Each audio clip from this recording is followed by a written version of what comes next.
Hello mga kutsi! Another a day in my life. Bilang isang tindera ng kutsinta at isang estudyante. For today's video ay estudyante lang po pala ako. Hindi po pala ako magtitinda ngayon. Dahil first day ko po ngayon ng aking OJT. 600 hours nga po pala yung bubuuhin kong oras. At almost 3 months siya guys. So 3 months akong hindi makakapagtinda halos. Makakapagtinda naman ako pero every weekend na lang. Depende pa yun kasi syempre yun na lang yung time natin para maglaba and gagawa pa tayo ng narrative report, ganun, marami pang bagay. Well, sinabi ko naman to sa sarili ko na mabibisi ako pero ang lungkot-lungkot pala kapag nandito ka na kasi syempre masaya ako kapag naglalako ako ng kutsinta and syempre kumikita tayo, di ba? Ang hirap pala. So ayun na nga, andito na pala ako sa hotel na pag-OJT-han namin. Hindi ko nasasabihin yung name, hindi kasi ako nakapagpaalam, baka confidential. Pero somewhere in Antipolo lang naman ito. Kasama ko pala yung dalawa kong classmate na si Romel tsaka si Nabs. At ayan, ang gulo-gulo nila. Sama daw sila sa vlog. Yung pogi daw nila dyan. Dapat daw sila sinasama. So yun na nga, ang unang ginawa pala namin dyan is sa ground lang muna kami. Dahil since first day namin ito, walis-walis lang muna, linis-linis lang muna. Pero magro-rotation rin kami para ma-experience namin yun dun sa F&B, sa front desk, yun. Hindi naman nabago sa akin lahat ng to since nagtrabaho na ako nun sa hotel. Sanay na rin ako humarap sa mga guest and syempre, food industry, sanay tayo makipag-customer relationship. At syempre, sanay tayo sa pagod. Pero medyo labag sa loob ngayon dahil nagkatrabaho tayo ng walang sahod.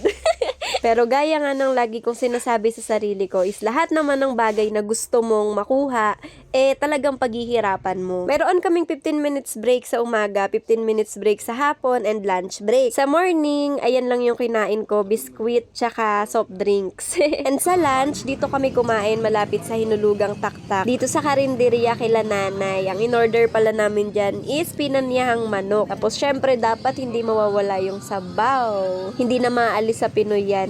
Pagkatapos namin kumain, bumalik rin agad kami para makapagpahinga pa kami bago bumalik naman sa trabaho. Buti na lang meron silang space dito na pwedeng matulog kung inaantok ka kapag break time. Hindi ako makatulog since malapit naman na rin mag-1, kaya inilaan ko na lang yung time na makipagkwentuhan din sa ibang OJT na sa ibang school galing. Yung iba sa kanila is December pa nag-umpisa, kaya mas mauna silang matatapos sa amin. Pero yung iba naman is kasabayan lang din namin or 2 days ahead, ganun. Pagbalik namin sa trabaho, dito naman kami na-assign sa pinakatuktok sa may treehouse. Well, okay lang naman, pero sobrang nakakapagod lang talaga yung pag-akyat dito kasi sobrang taas.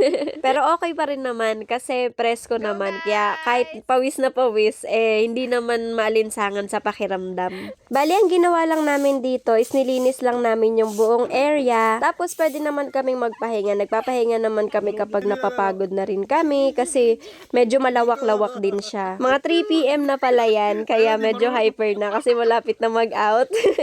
Pagkatapos namin malinis yung buong area is nagpahinga na kami and 4:45 naman na yan, kaya medyo malapit na kami mag-out. Ayun yung dalawa, kinakausap nila si ma'am kung ano naman yung gagawin namin bukas pagpasok namin, kung saan ba kami assign, ganun. Sasabi ko as OJT bilang first day namin, masaya na nakakapagod.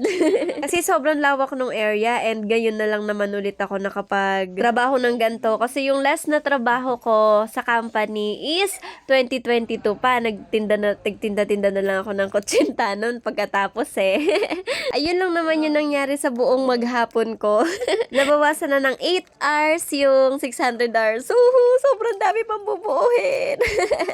Ayun lang, sisipagan ko mag-a day in my life para naman alam niyo yung happening sa aking life. Habang hindi ako makapagtinda, ito po muna ang inyong mapapanood sa aking Facebook page. Thank you for watching. Maraming salamat po sa patuloy na pagsuporta po sa isang tindera ng kutsinta. Magtitinda pa rin tayo, loobin nawa, kapag hindi masyadong hectic ang schedule ko po. See you in my next video. Jane!